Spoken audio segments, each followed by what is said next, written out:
Okay, terracotta, Madhubani, Meenakari, Varli, blue pottery, marble art, and Bandhej. Oh my god, I'm exhausted. Have you ever heard of any of this? Any of these traditional arts? Yeah. I am awestruck and inspired by all these beautiful arts because today they are as identifiable as the Taj Mahal in the entire world. I read a story about Rani Yadav. She makes 1.2k to 2k a month by making handicrafts in an NGO called Sadhana. Let's move on. Okay, so what are the problems?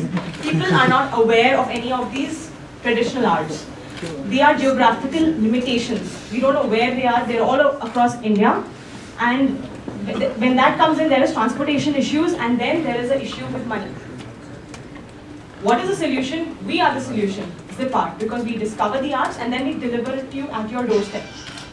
What are the statistics? Today, there are 20 to 30 million people employed in handicrafts and arts industry. That is just second to agriculture. But what is the export of Indian handicrafts? It's just 2 billion. Why is that? Why is the supply so less? Whereas the world handicraft market is 235 billion. Is there no awareness between the people?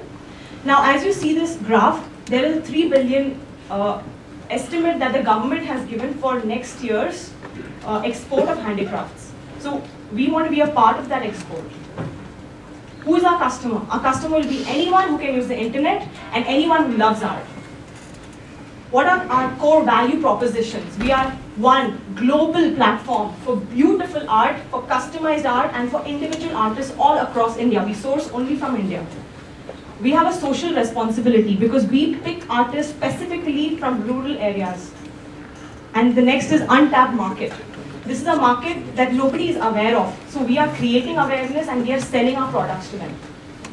What are the challenges that we have experienced during this entire 54 hours? Establishing a network with our suppliers. Whom do we find? How do we find them? Next is innovative marketing, so that the entire globe can actually buy products from us. The next is partnerships. We need to maintain partnerships with suppliers, customers, as well as delivery models.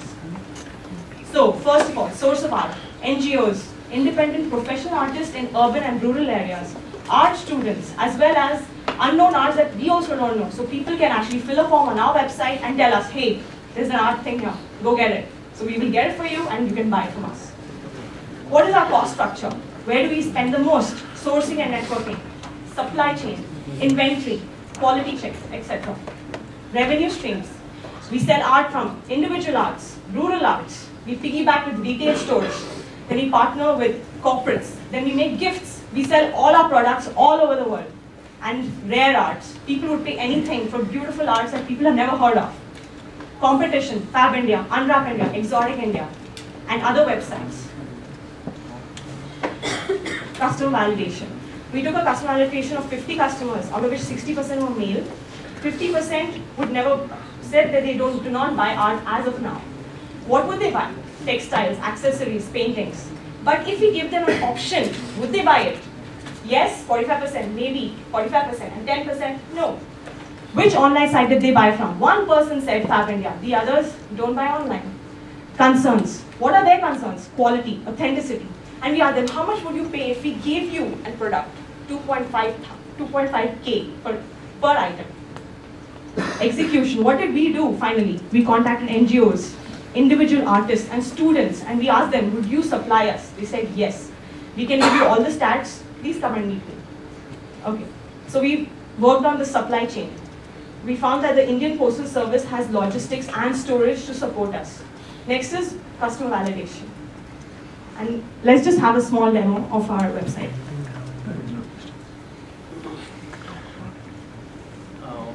Website is basically a kind of portal where you can say artist can come over there and again seller can come over there. They can have the kind of custom request like, okay, they want some sort of this kind of art. There will be a form they can fill up and give like what exactly they want. And we can even do that. So basically it's more kind of portal, nothing else. It's a general kind of what industry is following. Yeah, to improve in term of technology, what we have, like if artists have designed something, they have some collection, we can have a device where they can record the things and we can upload the same time online. So that can be shared, and we build a community to improve our online sales, like a forum discussion. Thank you. Thank you.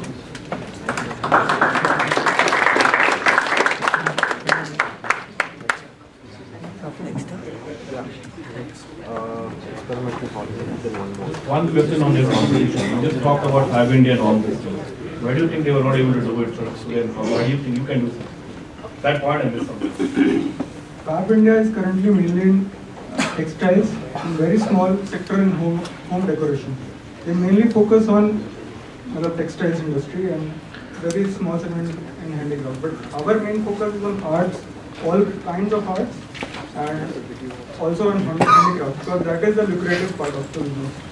And if the rare arts come in, that is again a rural, very lucrative part, especially in global market, which is a very big market. The market share in India is very less because there is no awareness of rare Indian arts or whatever. There are communities which are, their arts are now on the dying stage because they don't get enough money, so they cannot sustain the arts. If they are on the global platform, who knows, they can have a great market over there, and we can have a... We think it is one of the social responsibility also. So we go to rural area and we promote things like, and we have our model kind of one-to-one contacts. Even and we know that there is a kind of brokers and all involved. Those who, so we are initial. We have the plan like we can go with the broker plus our person-to-person contact, and later on we have plan like okay to cut short the brokers so we can give better benefit to the arts maker. We also have decided that once we cut out the brokers, whatever profit we make, we return it as incentives to the artisans. That is one of our plans, one of our strategies. Key differential is also discovery and delivery. Discovery is a lot of individual artists which are completely unexposed to the market, can't set up shows and all that. If somebody traveling around India integrates social media with tourism, they discover some artisans. You can privately post on our forum instead of blogging it. We go work with them, discover them, bring them to our platform, and sell them out. That's a key differential which is not out there. Do you have a one-sentence recipe for your support business? That's in the title. Discover and I just want to 50% of the folks said they have not bought anything online. So 50% had bought. The remaining 50% had bought. the typical buying behavior out there today is for very niche. No, what I'm saying is based on the survey data, 50% did not buy online. Yeah, So the remaining 50% did they buy or not? Yeah, they did buy. They did buy. And then you asked which website, Yeah, they and you just got said only Fab one India. name. Yeah, they gave us Everybody said only Fab name. India, or that's only one person said Fab India. No, we had only given an one. option to give a Name. return, but many will they have skipped the... Yeah, They only one didn't person has answer. given a name.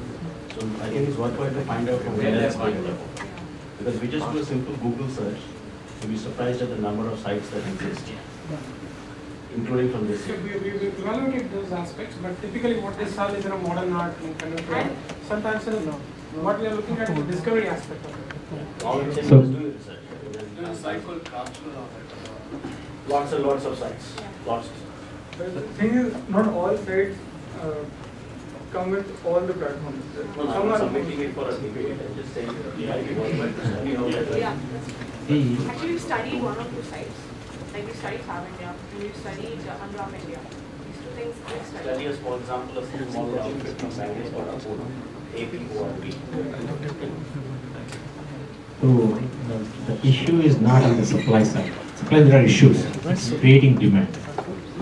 When I see your website and I show something and price, it's too less. So no, information is too less. When people are buying art, they're not only buying things, but they're buying a story. That is right. Okay, so you have to weave a story and a personal, emotional touch about what the person does and how it is, then they correlate to it. And secondly, if you try to create your own platform, probably will die creating it. I would first focus on someone else's platform. See whether you can create your own curation, and sell and make money first. Learn that business. So I would go on Etsy. Etsy is one of the biggest platforms globally. And they sell pretty much everywhere, even from India. So if you have something unique and differentiated that is not there, Visitors are already coming there. People are buying. You would make a story around and see whether you can win. If it is a global platform, the way you say. If it is India, go to one of the existing platforms where you can push it through first, and then create your own platform. Marketplace for handicrafts and crafts. The one thing that I've noticed is either there's a website for handicrafts or there's a website for painting. There is not a website which sells both the things. There may be a reason for it. Check out website.